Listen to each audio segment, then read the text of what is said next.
Hospital থেকে বাড়ি ফিরতে না ফিরতেই আবার যেতে হলো নার্সিংহোম। যেটুকু হসপিটাল থেকে বাড়ি এসে খাওয়া দাওয়া সেরে সবে রেস্ট নিচ্ছি, তখনই আমার ছোটো কাকিমার শরীরটা অত্যাধিক খারাপ হয়ে ওঠে। ফলে নার্সিংহোম নিয়ে যাওয়া ছাড়া আর কোনো উপায় ছিল না। তারপর নার্সিংহোমে কাকিমাকে ভর্তি করে আমি, কাকা, মা, জেঠু সকলের ভোরের দিকে বাড়ি ফিরে আসি। হে এভরিওয়ান, আমি শুভদীপ, আর ডে বাই ডে নিজেকে ইমপ্রুভ করার সিরিজের আজ আমার 61তম দিন। যেহেতু কাল রাতে অনেকটাই ভোরে শুয়েছি, তাই আজ সকালে ঘুম থেকে উঠতে অনেকটাই প্রবলেম হচ্ছিল। আবার এদিকে তাড়াতাড়ি ঘুম থেকে না উঠলেও হবে না, কারণ একবার মাঠে চলে গেলে আর সারাদিনের মতো পড়াশোনা পুরোই বন্ধ হয়ে যাবে। তাই সকালে ঘুম থেকে উঠে কিছুটা স্ট্যাটিক জিকে পড়ে আর মাঠের উদ্দেশ্যে বেরিয়ে পড়ি। মাঠে গিয়ে দেখি বাবা, কাকা আর মা সকালে আমার জন্য বোঝা বাঁধছে। আমার বোঝাটা কমপ্লিট হয়ে গেলে তারপর বাবা আর কাকার জন্য আরও দুটো বোঝা বাঁধা হয়। আর এই ধানের বোঝাগুলো আগে আমরা মাথায় করে নিয়ে যেতাম, কিন্তু এখন প্রচণ্ড কষ্ট হয় আর নিয়েও যেতে পারি না। তাই ভাবলাম যে এখন সাইকেলে করে নিয়ে যাবো বোঝাগুলো।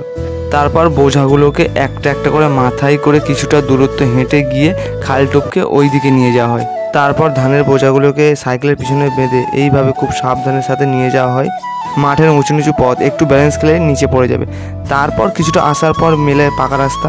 মাঠের খাল পাড় দিয়ে গেলে সাইকেল নিয়ে যাওয়া যাবে না, তাই এই পাকা রাস্তা দিয়ে একটা গ্রাম পেরিয়ে তারপর যেতে হয়।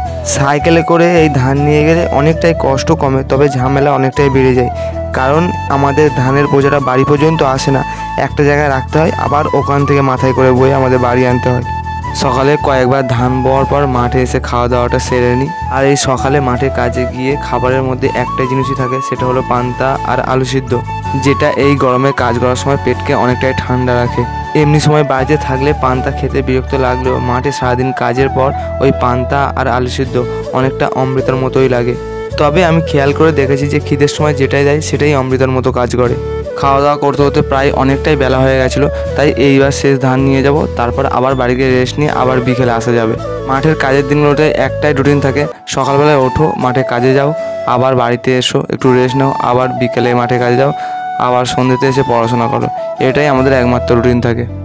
তবে এই বছর মানুষ যে যেমনভাবে পারছে ধানগুলো বয়ে নিয়ে বাড়ি যাচ্ছে, কেউ কেউ ভ্যানে, কেউ কেউ বাইকে, আবার কেউ কেউ আমার মতো সাইকেলে করে নিয়ে যাচ্ছে। আসলে বাড়ি থেকে মাঠের দূরত্ব প্রায় 1 ঘন্টা হাঁটা পথ। আগে সকলে মাথায় করে আনতে পারলেও এখন দিন বদলেছে, এখন আর কেউ আনতে পারে না, তাই যে যেমনভাবে পারে ধানগুলোকে বাড়ি নিয়ে চলে আসে। Tecnologia!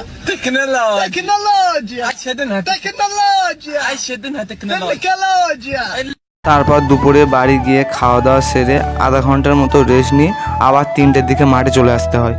দুপুরের ওই টাইমটা না খাওয়া দাওয়া ঠিকঠাক হয় না রেস্ট, কোনো রকমে খাওয়া দাওয়া সেরে 3টের দিকে মাঠে চলে আসতে হয়। গিয়ে দেখি আমার বোঝা রেডি হয়ে গেছে, আর সেটাই সাইকেলে ভালোভাবে বাঁধা হচ্ছে। আর সেটাকে নিয়ে যেতে যেতে দেখি যে সকল বাচ্চারা মাঠে খেলতে চলে এসছে।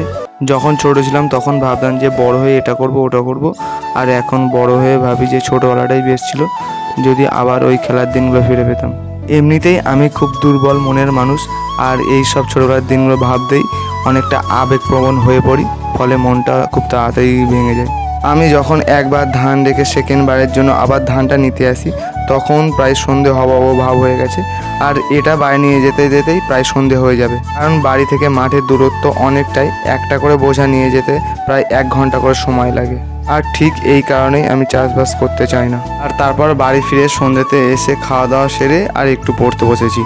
সারাদিন মাঠে গিয়ে কাজ করার পর বাড়িতে এসে আর একদম বসে বসে পড়তে ভালো লাগে না, কিন্তু কি আর করা যাবে, তাও পড়তে হবে। প্রথমে এসে আমি ভূগোলটা নিয়ে বসেছি, আর সেটা হয়ে গেলে আমি রিজনিংটা করব। এই মাঠের কাজের দিনগুলোতে পড়াশোনার টাইমিং একদম অনেকটাই কমে আসে, আর ঠিকঠাক ধারাবাহিকভাবে পড়াশোনাও করা যায় না। তবে এই কাজের জন্য একদম বন্ধ করে দেওয়া হচ্ছে, অনেকটাই বেটার অল্প অল্প করে পড়া, ফলে ধারাবাহিকতাটা মেনটেন থাকে, আর এটা অনেকটাও এফেক্টিভ হয়। এই প্রবলেমগুলো শুধু এই কাজের দিনগুলোতে থাকে, কাজের দিনগুলো হয়ে গেলে আবার নর্মাল রুটিনে ফিরে যাব। আর তারপর রিজনিংটা কমপ্লিট হয়ে গেলে এখন কিছুক্ষণ আমি ম্যাথটা নিয়ে বসবো, আর এখন কিছুক্ষণ সময় নিয়ে আমি ম্যাথটা কমপ্লিট করে আজকের পড়াটা আমি শেষ করব।